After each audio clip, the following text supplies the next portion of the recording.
নিরাপত্তার সামক দিতে আসো। নিজেদের অস্তিত্বে কাজ করবে। এই নতুন বাংলাদেশে আর চলবে না। আজকে আবার আমাদেরকে নিরাপত্তার সামক দিতে আসো। এই নতুন বাংলাদেশে আর চলবে না। দেশের উপরে দাদাগিরি ফলাতে চান, তাদেরকে সতর্ক করে দিচ্ছি, বাংলাদেশের জনগণ আপনাদের দাদাগিরি মেনে নেবে না। বাংলাদেশের জনগণের উপরে দাদাগিরি ফলাতে আসবেন না।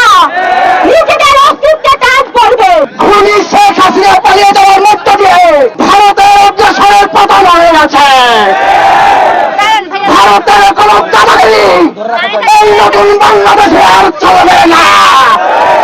যারা বিভিন্ন ভাবে ভারতের পায়দারি করতে চান, ভারতের দালালি করতে চান, তাদেরকে আজকে এই সমাবেশ থেকে বলতে চাই, আপনারাও ভারতের প্রয়োজনের মতো পালিয়ে এবং যান। ভারতের বাংলাদেশের সাথে বন্ধুত্বপূর্ণ সম্পর্ককে বাদ দিয়ে এরকম একটি সম্পর্ক এনে করতে হবে, বন্ধুত্বপূর্ণ সম্পর্ক টিকে রাখতে হলে এরকম কথাবার্তা, অর্থাৎ বাংলাদেশ বিদ্বেষী যে ধরনের কথাবার্তা বলা হচ্ছে, বাংলাদেশের শান্তি রক্ষা বিষয়ে পাঠানোর কথা বলা হচ্ছে, এটা কখনোই কোনো বন্ধু রাষ্ট্রের আচরণ হতে পারে।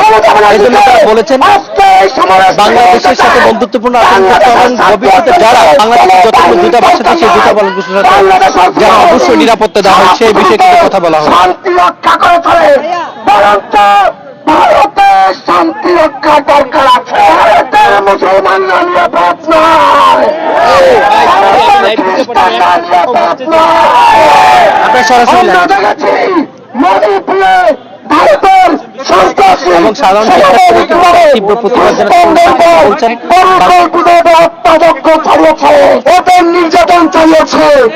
তারা আজকে আবার আমাদেরকে নিরাপত্তার সামক দিতে আসো। রিপোর্ট করেছে এই অন্তর্বর্তীকালীন সরকার আমলে বাংলাদেশের সংখ্যালঘুরা সব থেকে বেশি নিরাপত্তা বোধ করে। অতএব কোন পুলিশি এই ইন্ডিয়ার মিথ্যা বানোয়াট মিডিয়ার কোন অপপ্রচার দিয়ে আমাদেরকে দাবিয়ে রাখা যাবে না। আমরা 24-এর গণঅভ্যুত্থানের বিপ্লবীরা বাংলাদেশের স্বাধীনতা, বাংলাদেশের সার্বভৌমত্ব রক্ষায় ঐক্যবদ্ধ এবং বদ্ধপরিকর। আমাদেরকে দাবিয়ে রাখা যাবে না। দিল্লির চোখ রাখানি আর বাংলাদেশের চলবে না। আগামীর বাংলাদেশ তরুণরা চোখে চোখ রেখে কথা বলবে। আমরা